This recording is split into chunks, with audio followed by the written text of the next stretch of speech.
हे रामकृष्ण हरी. तुकाराम महाराज आपल्या एका अभंगामध्ये जाणीव करून देत आहेत की हे कष्ट जे आहेत हे कष्ट मी आतापर्यंत घेतले, म्हणून तेच श्रम मला फलप्राप्ती करून देण्यासाठी प्रस्तुत झाले. खरोखर श्रमानेच फलप्राप्ती होत असते.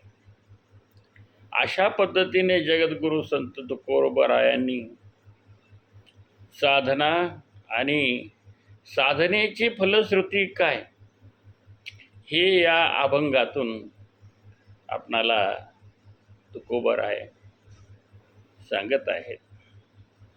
जगद्गुरु तुकोबराय म्हणतात की बरवे देशाऊर झालो, काय बोलो बोलावे, लाभे लाभ दुणावाला जीव घाला दर्शने. भाग्य झाली संत भेटी, आवडी पोटी होती ते. तुका म्हणे श्रम केला अवघा, आला फळासी. आता या अभंगाचा भावार्थ थोडंसं जरा विश्लेषण करून आपण पाहणार आहोत. जगद्गुरु श्रीमंत तुकोबराय या अभंगातून साधना आणि साधनेची फलश्रुती काय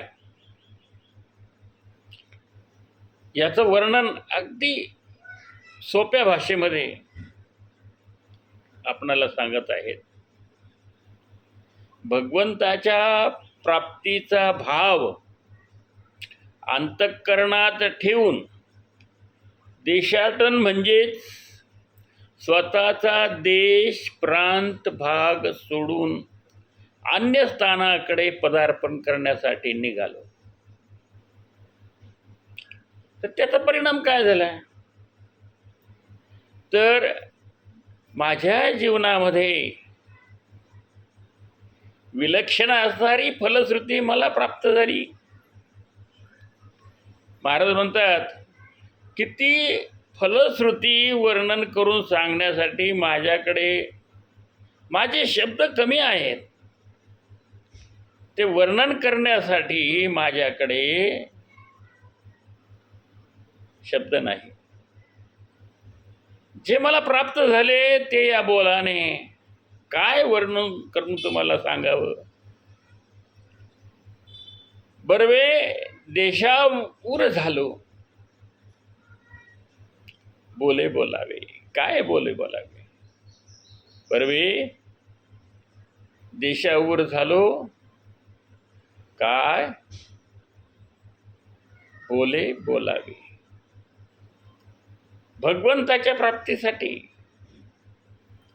देशाटन केल्यामुळे मला एक विशिष्ट लाभ प्राप्त झाला आणि तो जो काही लाभ आहे त्या लाभाने माझ्या जीवनामध्ये अजून एक विलक्षण प्रकारचा लाभ मला मिळाला. पहिल्या विशिष्ट असणाऱ्या लाभाने दुसरा विशेष असणारा लाभ प्राप्त झाला. काय झाला, तर मला भगवान परमात्म्याचे दर्शन झाले महाराज म्हणतात. आणि भगवंताच्या दर्शनाने माझा जीव काय झाला, संतुष्ट झाला. संतुष्ट सततम योगी यतात्मा दृढ निश्चया. देशाटन करण्याचा लाभ मिळाला म्हणून मला भगवान परमात्म्याच्या दर्शनाचा लाभ झाला. म्हणून महाराज म्हणतात लाभे लाभ दुणावला, जीव झाला दर्शने. कोणत्या लाभाने भगवंताच्या दर्शनाचा लाभ झाला, तर जगद्गुरु श्रीमंत तुकोबराय सांगतात की माझ्या जीवनात माझ्या भाग्याने मला संतांची भेट झाली हा पहिला लाभ झाला. संतांचे दर्शन झालेले, भगवंताचे दर्शन प्राप्त झाले. म्हणून संत संगती निरंतर असावी लागते. संतांच्या भेटीचा पहिला लाभ झाला आणि त्यामुळे मला भगवंताच्या दर्शनाचा लाभ, त्या लाभापर्यंत जाता आलं. म्हणून महाराज म्हणतात की भाग्ये झाली संत भेटी, आवडी पोटी होती ते. अगोदरपासूनच, मुळातपासूनच माझ्या मनामध्ये अगोदरच संतांच्या भेटीची आवड होतीच.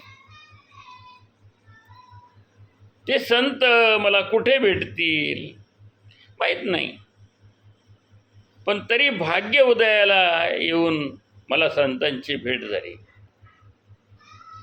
बहुत सुकृताची जोडी म्हणून विठ्ठल आवडी. तसं माझ्या भाग्याचा उदय झाला आणि भाग्याने साथ दिली म्हणून माझ्या जीवनामध्ये संतांचे आगमन झाले. आधीपासूनच त्यांच्या भेटीची आवड माझ्या अंतःकरणात निर्माण होतीच. संतांच्या भेटीने काय झालं तर माझी आवड पूर्ण झाली. त्यांच्या दर्शनाचा लाभ मला झाला. तेच संत भगवंताचे दर्शन प्राप्त करून देतात. मी स्थितीचे स्थित्यंतर केले म्हणून मला संतांच्या आणि भगवंताच्या दर्शनाचा लाभ झाला. म्हणून तुकाराम महाराज शेवटच्या ओळीमध्ये म्हणतात की तुका म्हणे श्रम केला अवघा आला फळासी. स्थितीचे स्थित्यंतर करणे किंवा घर सोडून बाहेरगावी कुठे जाणे हे सहज सोपं नाही आहे. हे त्रासदायक आहे, कष्टदायक आहे. केल्याने देशाटन असं म्हणतात. देशाटन करण्याचे, स्थितीचे स्थित्यंतर करण्याचे हे श्रम मी केले महाराज म्हणतात. हे कष्ट मी घेतले म्हणून तेच श्रम मला फलप्राप्ती करून देण्यासाठी प्रस्तुत झाले. श्रमाने मला फलप्राप्ती झाली. म्हणून महाराज म्हणतात की श्रमानेच फलप्राप्ती होत असते. अशा पद्धतीने जगद्गुरू श्री संत तुकोबारायांनी साधना आणि साधनेची फलश्रुती काय असते ते या अभंगामधून वर्णन करून सांगितलेले आहे. स्थितीचे स्थित्यंतर केले म्हणून अशा प्रकारचं फल मला प्राप्त झालं. म्हणून तुकोबारायांनी साधना आणि साधनेची फलश्रुती या अभंगातून वर्णन करून आपल्याला सर्वांना सांगितलेलं आहे. या अभंगातून आपण आणखी काही चिंतन करून आपणाला काय घेता येईल याचं आपणच चिंतन करावं, मनन करावं. नामस्मरण करा, चिंतन करा. रामकृष्ण हरी. विठ्ठल विठ्ठल विठ्ठल विठ्ठल विठ्ठल विठ्ठल.